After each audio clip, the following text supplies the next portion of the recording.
Why Eureka? The first thing that comes into most people's minds is what people say when they've reached a huge accomplishment, or as the real dictionary definition would be, a way to express triumph on a discovery. For those of us who play Final Fantasy XIV, it is what we call the grind that never, ever ends. I'll be looking into the good things about Eureka, the bad, but also into why it's structured like this.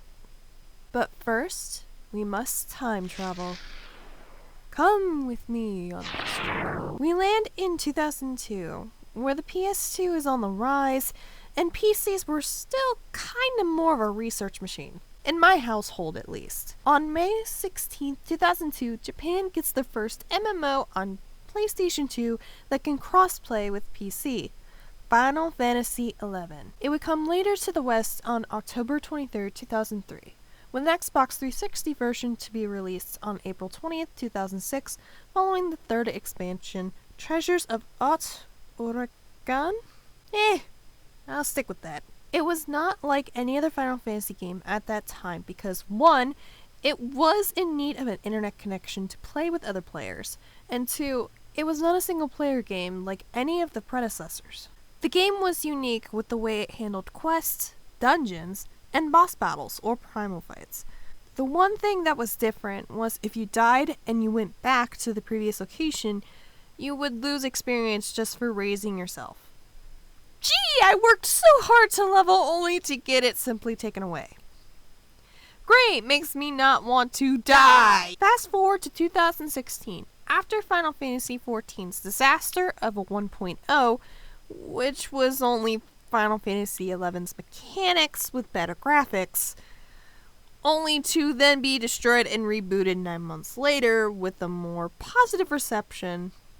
It was now out for 3 years, and more players are switching over from 11 to 14. The last expansion for 11 was in 2015, and the game overall did not age well.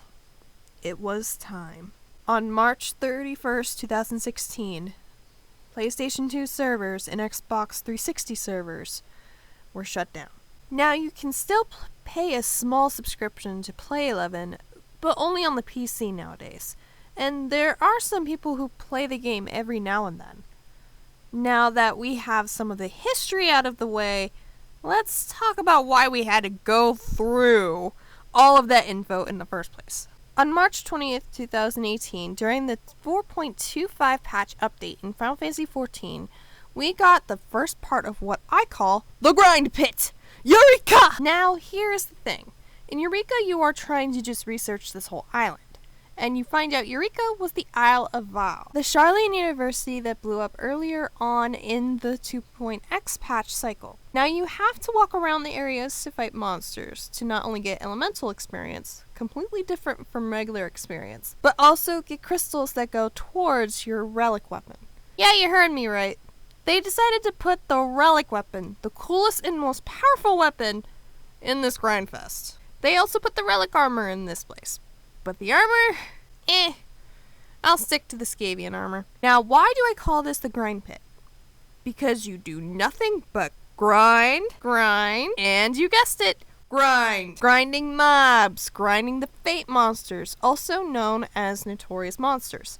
And you're going to be in there for a long time. Now, there are 4 areas of Eureka that you have to go through just to get the full relic weapon. And to get the biggest boss fight you will ever see, and it is very hard, so I highly recommend using Discord for this place. Now you will need to be at level 70 and have at least finished the base story of Stormblood before you can even think of unlocking Eureka. After you do that, and you first unlock Eureka, you are then shipped to Animos, the first area of Eureka, and boy, this place is big. I mean, every area is, but gosh dang it. Just the first time you come in here and it's just, oh dear, it's big. There are aetherytes that you can unlock once you reach a certain level, but you have to walk up to them and attune to them first. Now, when I say level, I mean elemental levels. You start off from level 1 to the current cap of 60. Oh, remember how the relic weapon is tied to Eureka? You have to get a certain amount of crystals just to level it up fully before reaching the next step in the next area. Worst part is you can't use your mounts till you're a certain level in each area.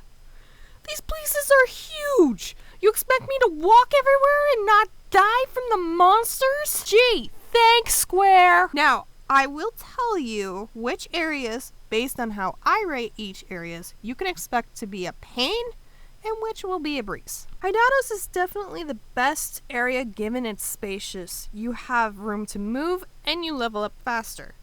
The grind is not too bad with notorious monsters, giving you plenty of experience, and you don't have problems getting to the end. Hydatos is also home to the public dungeon, the Baldessian Arsenal.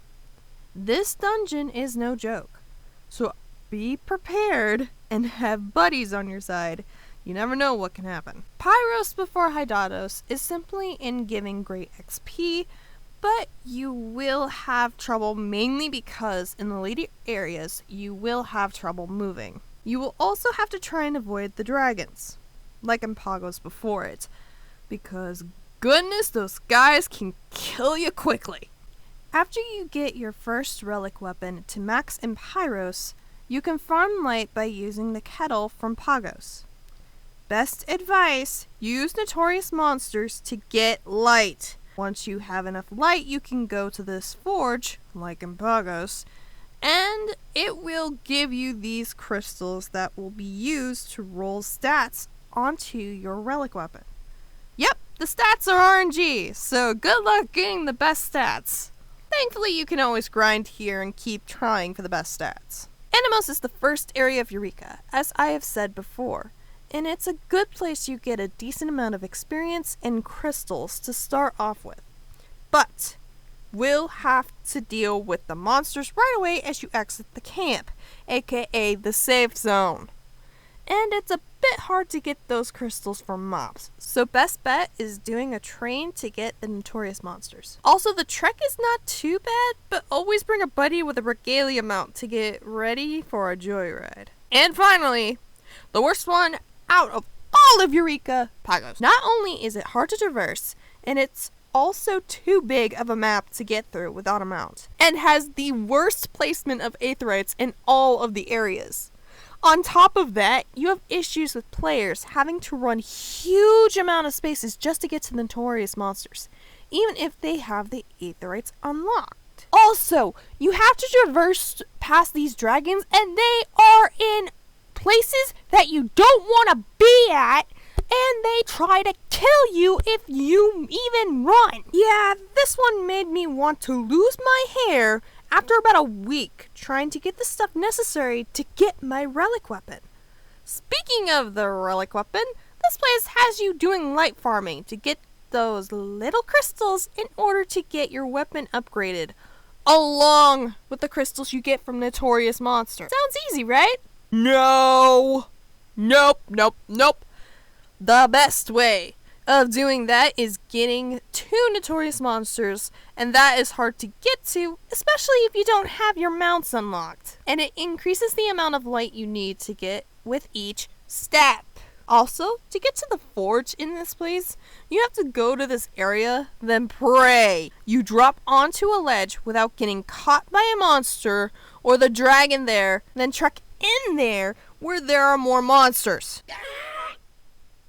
Dang it, I hate this place!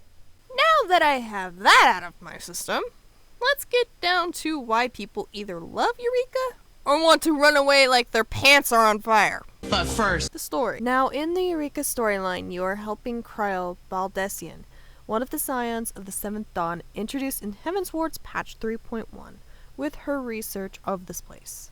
The further you trek in, the more you discover of the creature that is called Eureka. Throughout the whole story, you have these interactions with another Lalafell by the name of Ejika? Ejik? Oh well, I'll call him E because I have issues with his name. Anyway, you have E always exploring on his own, but then ends up getting influenced by Eureka. What is it with people and wanting to influence people to attack you in this world? Anyways, After getting close to the end of Hydatos, you discover that he not only faked the possession, but he also said he must destroy this giant pillar to destroy the monster or guard it. Thing is, in this story there are two endings based on what you choose. I chose to destroy the dumb thing, but it ended with E taking his life in the process. Dang it, I don't need to shed more tears! After that, we get the public dungeon unlocked and hoping for the thrashing! Or death, depending on what you do. Overall, what I think is Eureka can be good if you pace yourself and with time, get your best weapon. But with Shadowbringers just around the corner, just stick to fighting the snake guy, the big machine, or just get the Scavian weapon. Thank you all so much for watching. I hope you all enjoyed this. I certainly had fun, I think. Also, if you all are in the Oaks area, I will be at Too Many Games this weekend, so come and say hi.